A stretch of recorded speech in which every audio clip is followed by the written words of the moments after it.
Strode and welcome to Straightforward. Today, my very special guest is our probate judge, Marc D'Antonio.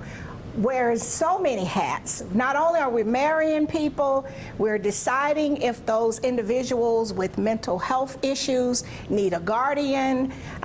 Your life is very full, very busy, and we are very grateful to have someone like you take on that role. It's a thankless job. It's not glamorous. A lot of long days and sleepless nights from you, I'm sure. But share with our audience this new program that you have in place now that you've been so excited about. You've been training people in this area, in other parts of the state, and you shared it with me because you said we're going to be able to change the lives of individuals that have mental health issues. So share with our audience what that is. Well, thank you again for letting me be here. Oh, absolutely.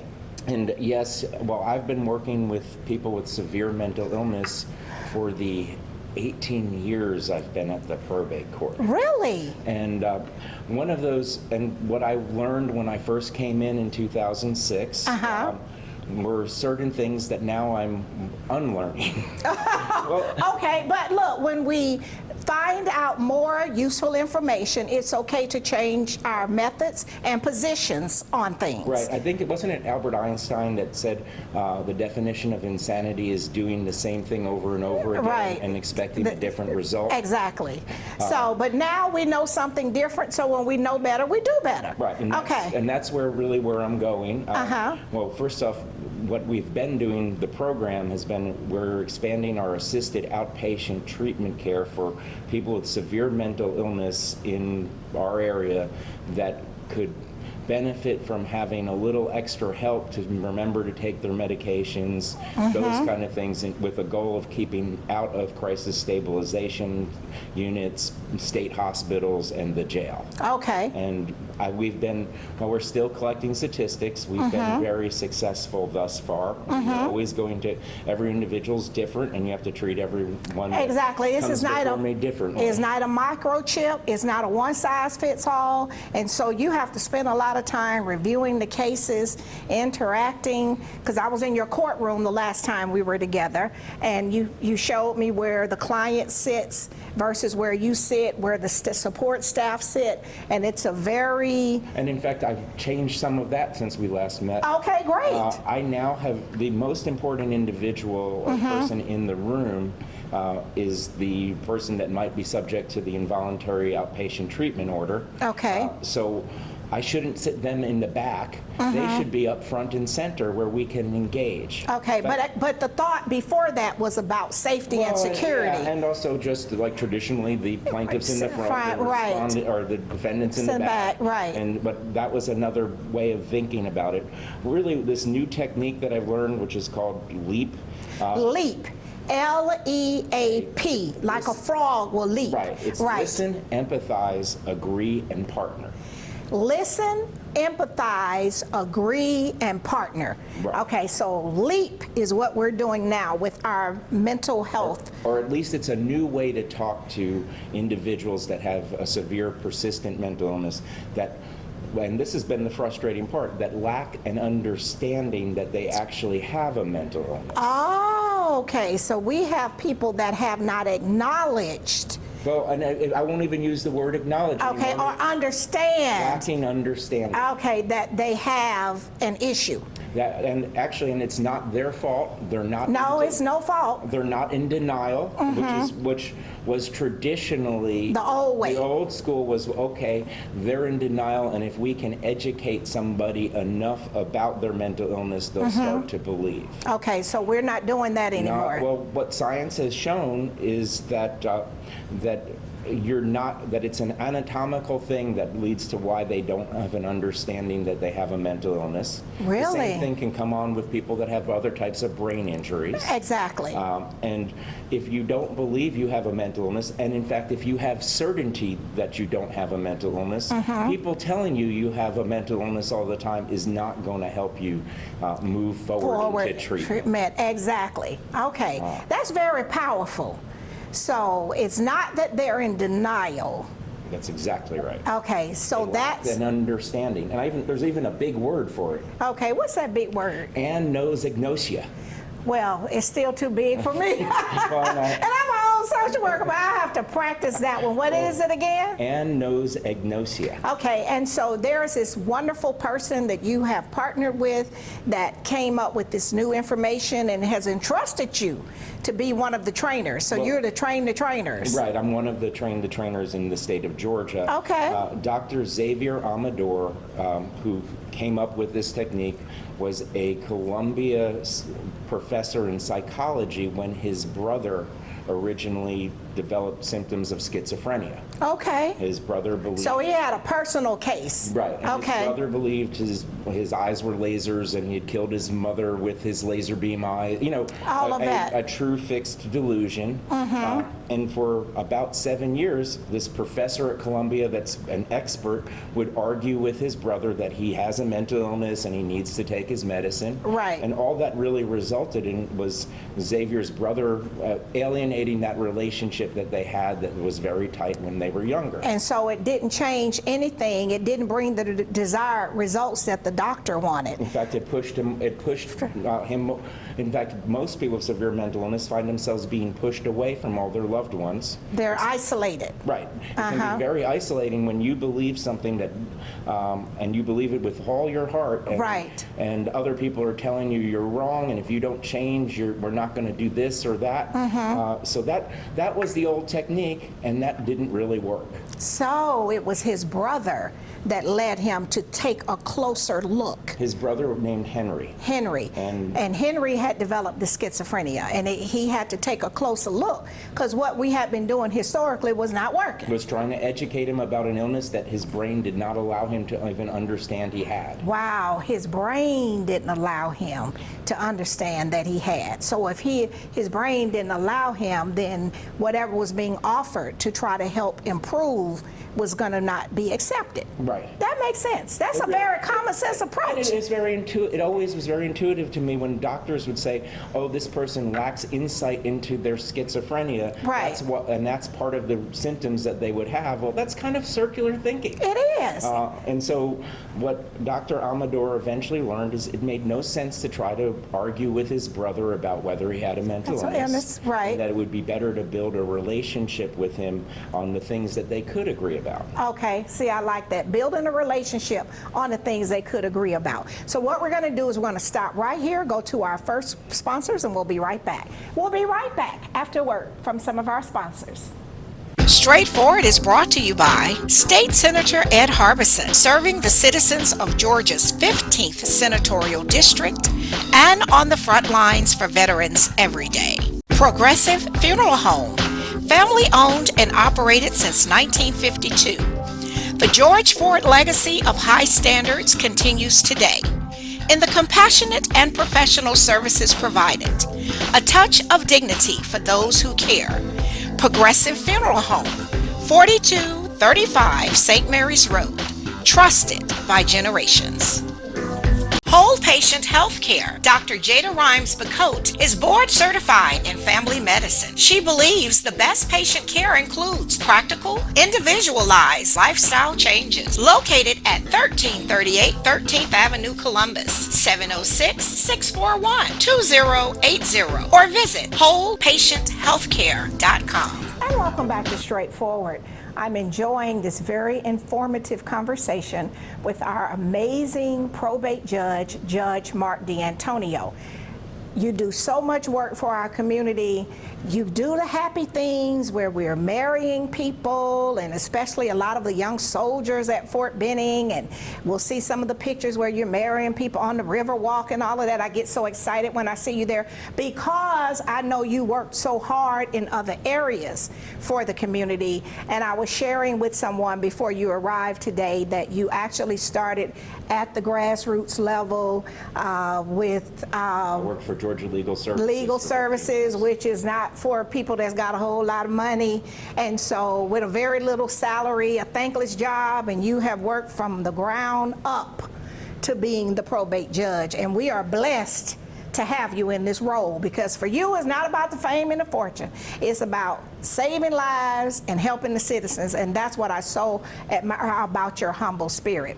So you were sharing with me with this new method, and you have been entrusted by the founder of the new method to go out and share and train the trainers, and you were actually a guest in Plains because Rosalind Carter, one of her biggest things when she was the first lady was mental health.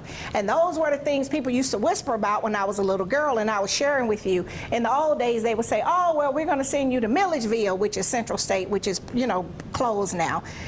But you were saying that you went to Plains and you did a presentation. Well, actually, I was at the Carter Center in Atlanta. Oh, the Carter Center in Atlanta. Oh, I was thinking you went to the where the high school is, which is that thing. But Right. no, you were at the real But I was place. a legal aid lawyer in Sumter County for a long time. So Were I'm very you? familiar with Plains. Okay, so you're Legal familiar aid. with, like, so that's where you were with legal aid in Plains. Right. Okay, so you went to the Jimmy Carter Center in Atlanta. Right. Okay, We not did a the little historic. talk about Okay, not the historic site. Right. Okay, and so you were able to educate and who was attending? Well, I was talking to the Georgia criminal defense folks about ways, again, of talking with their clients that have a severe mental illness. Right. That trying to educate them about it would be frustrating for everybody. And so I was really giving them a little bit more of a taste of this technique called LEAP. Because we really do have people inside our jails that actually have mental health issues.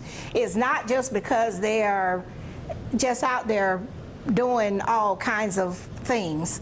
Some of them have a diagnosed or maybe undiagnosed mental health issue, is what you're saying. Well, and actually, and another part of my assisted outpatient treatment program is to help identify certain people that might be in the criminal justice system and look at a better way of approaching them through assisted outpatient treatment. Right, instead of just filling up the jails. It's cyclical. Right, I mean, when they go into crises, then they call the police and they pick them up and they take them to jail, which is not fixing the problem. Right, and even if they have to be evaluated to see if they're competent to stand trial, that can take a really long time. Really? And that doesn't necessarily guarantee them treatment. Okay. Whereas assisted outpatient treatment and using techniques like LEAP can help people agree to treatment. Okay, so LEAP, one more thing. Say LEAP again. Tell me what that means. Listen. Empathize. Empathize. Agree. Agree. And partner. And partner. Right. The partner part is very new. No, and the partner part is the hard part to get to. Right. The listen part is really a type of reflective listening. And why this is really important is the largest predictor of whether or not people will be treatment compliant, take their medicines, is whether they have awareness of their illness. Right. If you have awareness of your illness, you're more likely to take your medicine. Okay. The second largest predictor of whether people will stay compliant with their psychiatric medications is the relationships they have with the folks around them. The relationships they have with the folks around them. That's important. And LEAP is really about building those relationships. Okay. And I bet you a number of people that have a loved one that has a severe mental illness have heard the expression, I'm not sick, you're sick. Right. I don't need your help, leave me alone. Exactly. So. And we have in the military community, we have many that come back with post-traumatic stress. A lot of them live on the street. And some of them, being in social work, they're on the street because that's how they manage the mental health side. Right. Self-medicating and living.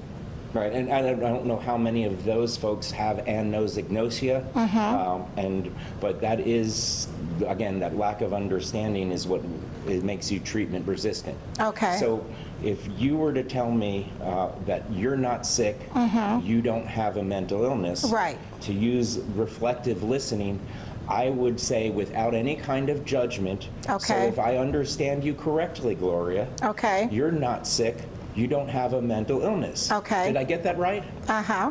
So now we have an agreement. Agreement. Okay. And then, but again, I'm not saying that I agree with you that Right. you're not sick and don't have a But mental you're illness. just saying that you heard what I said. Right. I'm making sure that we are actually communicating and that you feel heard. Okay. And then the empathy part of it becomes, well, it must be awful that everyone is telling you that you're sick when you're not. Okay. If I were in your shoes, I'd feel awful too. Okay. I haven't agreed with them, Right. but I've generalized that empathy to and it's real. It must, Versus saying, you crazy. or you need to take your medicine and you'll be better. Right. Because that's just going to make them turn. They're going to and walk out. rebel. Whereas if you talk about, yeah, this guy actually, or this woman or Right. whoever actually can understand some of where I'm coming from, all the fear and frustration that goes along with knowing that you're not sick when everyone else thinks you're sick. Fear and frustration That's what go pushes- along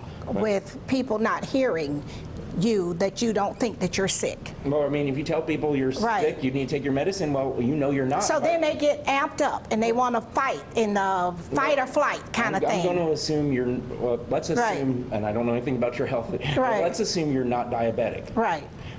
And if I was to come to you and say, Gloria, Yeah, I've right. spoken to you for a good half hour Right. now, and based upon my expertise, I Right. believe you're diabetic, and right. I want you to take this insulin. Right. Would you? No. So that's the same Thing, right. as working with I'm probably fat enough to be a diabetic, but I'm not there yet. But I know you're But you just using understand- exactly. Or if I was to say that you're not married to your husband, Right. would you believe me? No. Well, right. That's the same thing as trying to convince somebody that has a mental illness Okay. that they have a mental illness when they have anagnosia and don't believe they have a mental illness. Okay. I'm not going to convince you that you're not married. I'm not Right. going to convince you that Right. you have Right. diabetes. Right. So no reason for us to argue about it. Okay. And that's See, that's a very different approach. Very, very different. Because before it was like, well, the doctor said you have schizophrenia and you need to take Thorazine or whatever they The do. educational model does not work. With, you're not going. If you have certainty that you are married, or Right. if you have certainty that you're not diabetic, Right. that's not going to.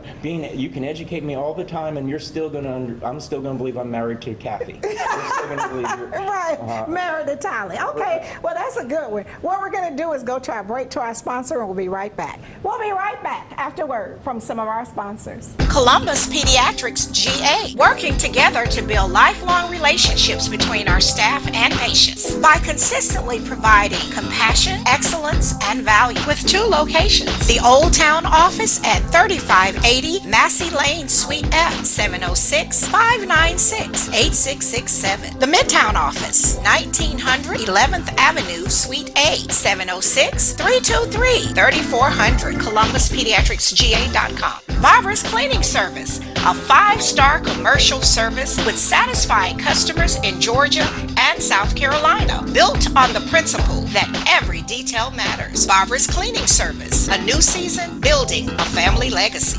The Autism Hope Center.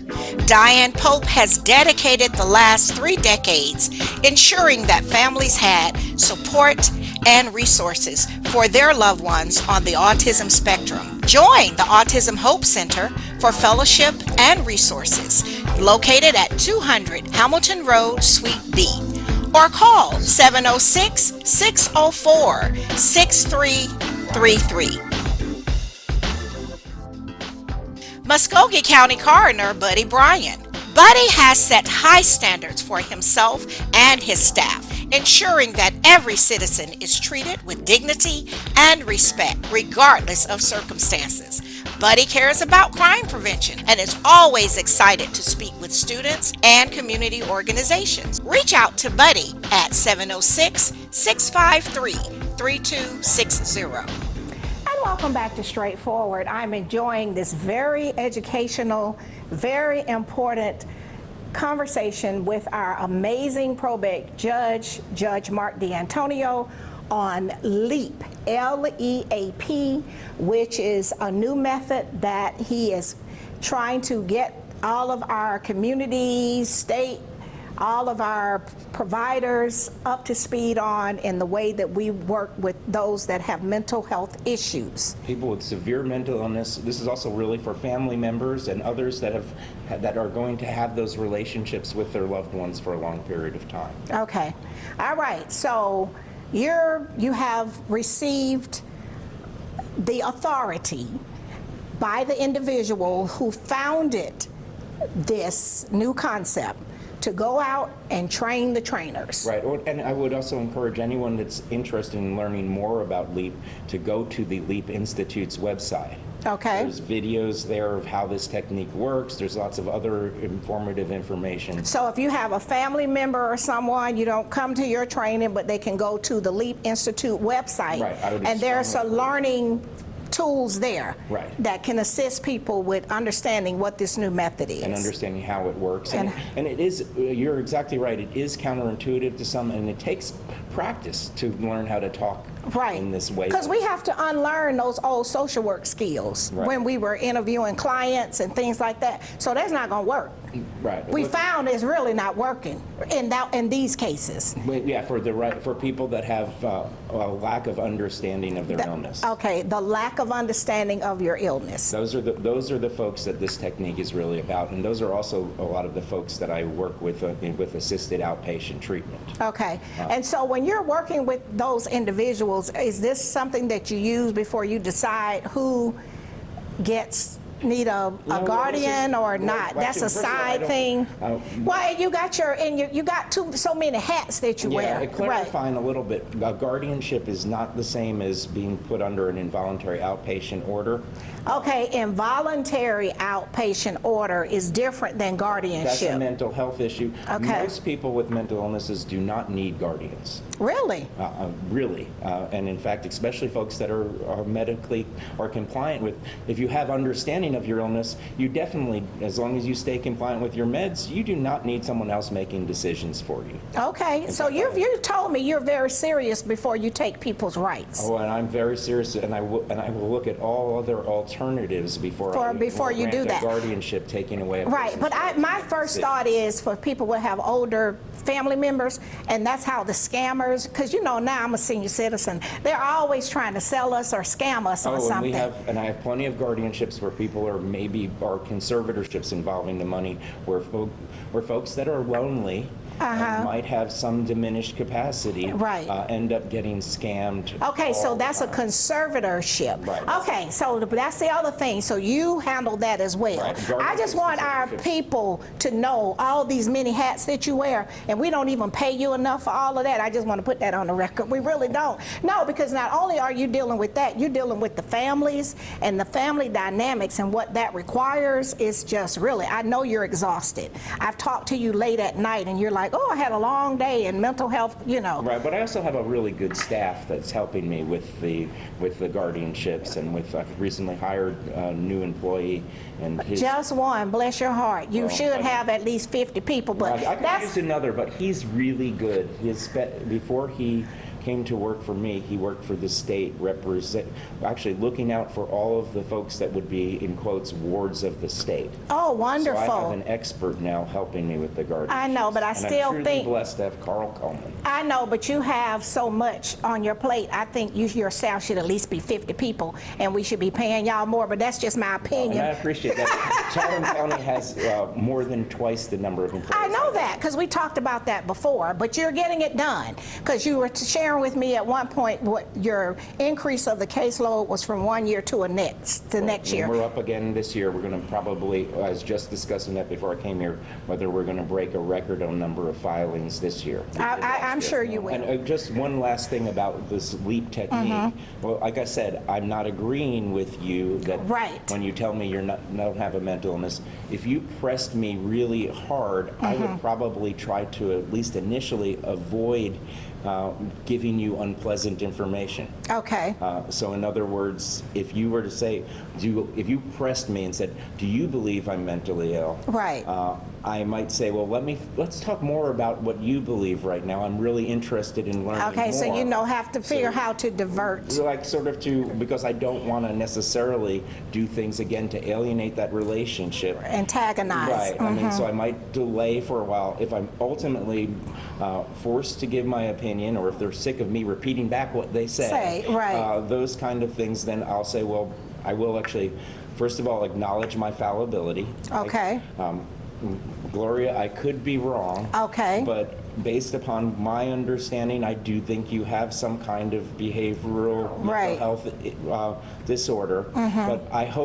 But there's many other things that we can agree on. Okay. And I hope that us agreeing not to agree on that issue Right. doesn't stop us from having a relationship. It just requires a lot of diplomacy. Well, it seems like it is sometimes more work up front, but Right. once you build that relationship, because the next thing I can do once I have that relationship established is I say, well, we might not agree about whether you have a mental illness, Right. but we do agree that you don't want to go back to the Bradley Center, you don't Right. want to go back to the jail, you don't Right. want to go Some back good to the results. house.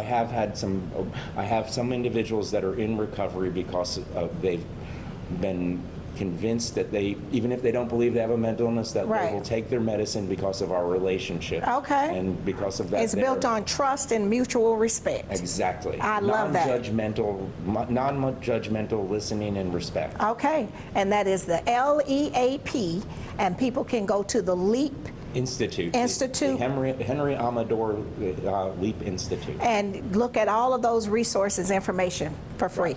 Are you available to speak to professional groups, social workers, and other? I'm happy to. I've been, my calendar through the end of the year is kind of tight. You're in such demand now. They'll have to get on your calendar. But I am very happy to talk to anyone that wants to talk about ways of helping people with severe mental illness, ways to avoid guardianships unless they're absolutely necessary, and for that matter, marriages and weapons carry licenses. I know, in the regular part of All the in the job. States. I mean, as I said, I Right. do like my job. I'm blessed to have this And job. we're blessed to have you. And you, again, our probate judge, Marc D'Antonio, you do so much work. We are thankful to have you in this role. I want you to just continue, and I have to make sure that we share with the community and those that's working with folks, especially at the grassroots level, about this new LEAP. Right. And Well, I think it will make a difference in our community. And actually, in terms of difference, what I have learned as I've been expanding some of this around the state, Columbus is truly blessed to have the resources and the people we have working in public mental health. Okay. We are in Region 6, and I've visited folks in Region 5. Region Right. 6 is the Columbus regional area. Right. What we do better than anywhere else in the state, and I will tell anyone this, is we communicate. So we got a team. Well, even if we don't agree, We don't- we shouldn't agree but on everything. But we will still discuss and work through issues related to certain individuals and how's the best way to approach things. We Okay. are, as I said, we're really lucky, and I think that makes us different from other communities where everyone is much more territorial and not willing to at least have that dialogue. Well, I'll definitely be behind you, cheering you on, and we have to do this again to keep the public informed. Thank you so much. My pleasure. All right, this has been straightforward. If you don't stand for something, you will fall for anything. Until next time, be blessed.